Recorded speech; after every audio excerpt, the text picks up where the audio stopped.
Hi everyone, it's Mrs. Massey here from St Richard Reynolds Secondary School. I've got the pleasure of doing bedtime stories tonight for you, and I chose The Tale of Tom Kitten by Beatrix Potter. This is dedicated to all the pickles, especially to those that get upon my garden wall. Once upon a time, there were 3 little kittens, and the names were Mittens, Tom Kitten and Moppet.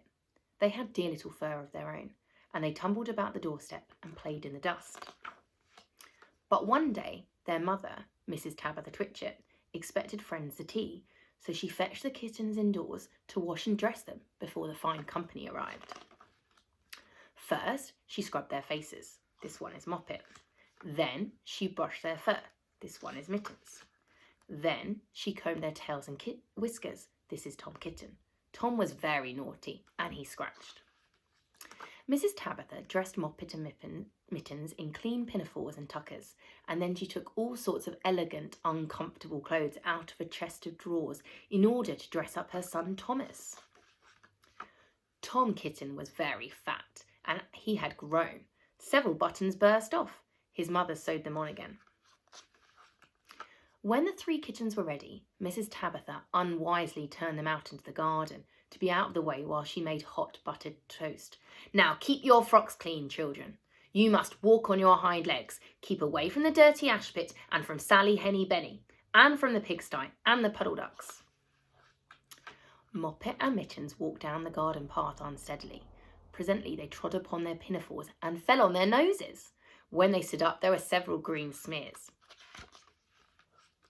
"Let us climb up the rockery and sit on the garden wall," said Moppet. They turned their pinafores back to front and went up with a skip and a jump. Moppet's white tucker fell down into the road.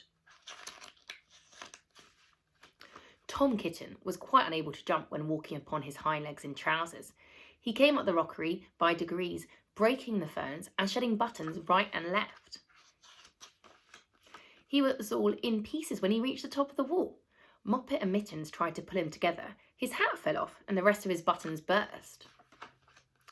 While they were in difficulties, there was a pit-pat, paddle-pat, and the 3 puddle ducks came along the hard high road, marching one behind the other and doing the goose step, pit-pat, paddle-pat, pit-pat, waddle-pat. They stopped and stood in a row and stared up at the kittens. They had very small eyes and looked surprised.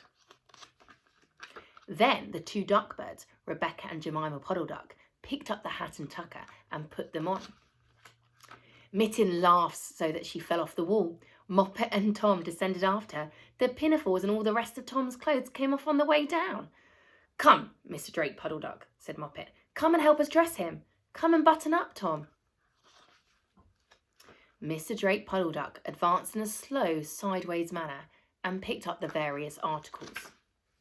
But he put them on himself. They fitted him even worse than Tom Kitten.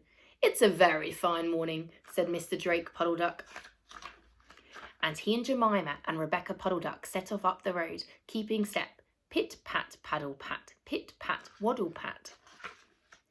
Then Tabitha Twitchit came down the garden and found her kittens on the wall with no clothes on.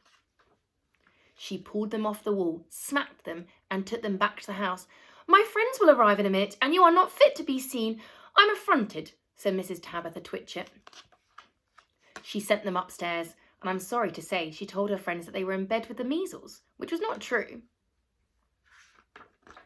Quite the contrary, they were not in bed, not in the least. Somehow there were very extraordinary noises overheard, which disturbed the dignity and repose of the tea party.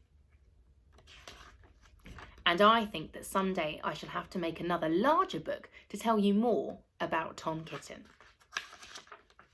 As for the puddle ducks, they went into a pond. The clothes all came off directly because there were no buttons.